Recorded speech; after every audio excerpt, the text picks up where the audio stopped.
হিস্ট্রির new সিলেবাসের প্রশ্নপত্র দেখে নাও। টেস্ট এক্সামিনেশন 2023 সালের 3 ঘন্টা 15 মিনিট সময় থেকে 80 নম্বরের হিস্ট্রিতে পরীক্ষা হয়। পার্ট বিতে 40 মার্কস থাকে, 1x24, এই 24 নম্বরে এমসিকিউ থাকে। প্রথম প্রশ্ন, বাংলাদেশের মুক্তিযুদ্ধের প্রধান নেতাকে? উত্তর হবে শেখ মুজিবুর রহমান। পরের প্রশ্ন, ভারতের প্রথম অকঙ্কগ্রেসী প্রধানমন্ত্রী কে ছিলেন? উত্তর হবে মোরারজি দেশাই। পরের প্রশ্ন হচ্ছে, উপনিবেশীকরণ বা শব্দটি প্রথম ব্যবহার করেছিলেন কে? উত্তর হবে মরিৎজি জুলিয়াস বন। তারপর প্যাট্রিক লুমুম্বা কোন দেশের প্রধানমন্ত্রী ছিলেন? উত্তর হবে কঙ্গো। ফাল্টন বক্তৃতা দেন কে? চার্চিল। ইয়াম কিপুর যুদ্ধ কাদের মধ্যে সংঘটিত হয়েছিল? উত্তর হবে আরব ও ইসরায়েল। কত খ্রিস্টাব্দে বা কোন খ্রিস্টাব্দে মার্শাল প্ল্যান ঘোষিত হয়েছিল? উত্তর হবে 1947। কেউ যদি 1948 লেখো, উত্তরটা রাইট হবে। বিয়েন ফুর যুদ্ধে জয়ী হয়েছিল কে? ভিয়েতনাম। কত সালে 7ই ডিসেম্বর জাপান পার্ল হারবার আক্রমণ করে? 1941। স্তম্ভ মেলাওতে এইটি আসবে, দেখে নাও, হুবহু এরকমই আসবে এবং এই স্তম্ভ মেলাওটা তোমরা প্র্যাকটিস করবে। স্তম্ভ মেলাওর যে উত্তর রয়েছে সেই উত্তর এখানে দেওয়া রয়েছে নিচে, ঠিক আছে? নিচে উত্তর কিন্তু দেওয়া রয়েছে।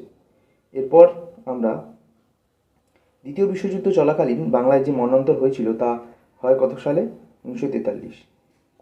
কোন মহিলা স্বাধীনতা সংগ্রামী গান্ধী নামে পরিচিত? Matangini Hazra. The Indian Musalmans গ্রন্থটির রচয়িতাকে? William Hunter.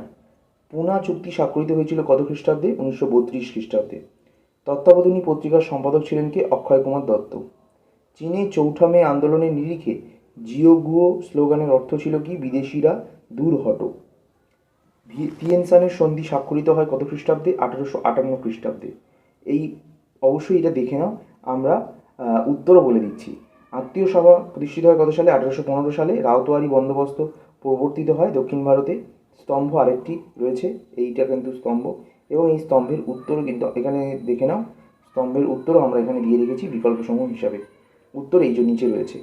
সি এরটা 1 হবে, বি এরটা 2 হবে, সরি হ্যাঁ, সি এরটা 1 এরটা বি হবে। এগুলো পুরো দিয়ে রেখেছি, তোমরা এখানে দেখে নিতে পারো। 1 2 3 4 করে দেওয়া রয়েছে। নতুন বিশ্ব কথাটি প্রথম ব্যবহার করেছিল কে? Amerigo Vespucci. কৃষ্ণাঙ্গরা শ্বেতাঙ্গ মানুষের বোঝা, এই ধারণাটি প্রচার করেন কে? রুডওয়ার্ড কিপলিং। পুলডের মিউজিয়াম অবস্থিত কোথায়? ফ্রান্সে। রজত তরঙ্গীর রচয়িতা ছিলেন কে? কলহন। এরপর 16 নম্বরের এসিকিউ আসবে। শতবিপ্লব নীতি প্রবর্তন করেন কে? লর্ড ডালহৌসি।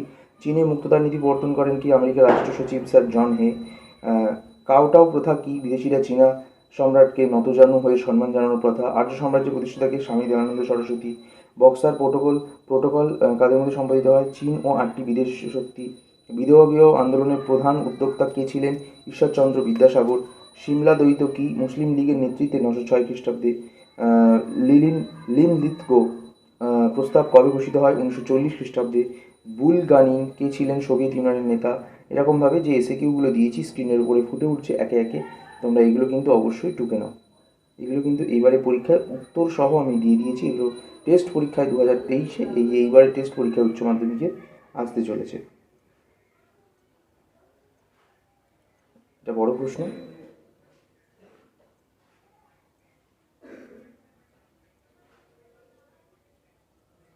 পেশাগত ইতিহাস বলতে কী বোঝো?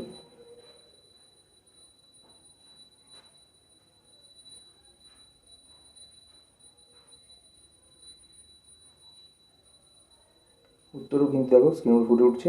পরের প্রশ্ন, সাম্রাজ্যবাদ সম্পর্কে হবসান লেনিনের তত্ত্ব, এই প্রশ্নটা আসবে। উত্তর কিন্তু চলে যাচ্ছে স্ক্রিনের উপর থেকে, লিখে নাও।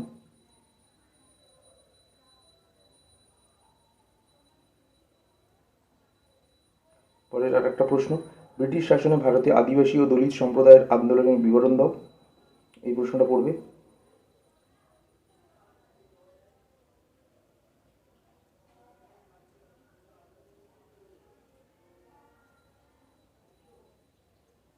স্ক্রিনের উপরে ফুটে উঠছে, পজ করে বা স্ক্রিনশট করে লিখে নিতে পারো।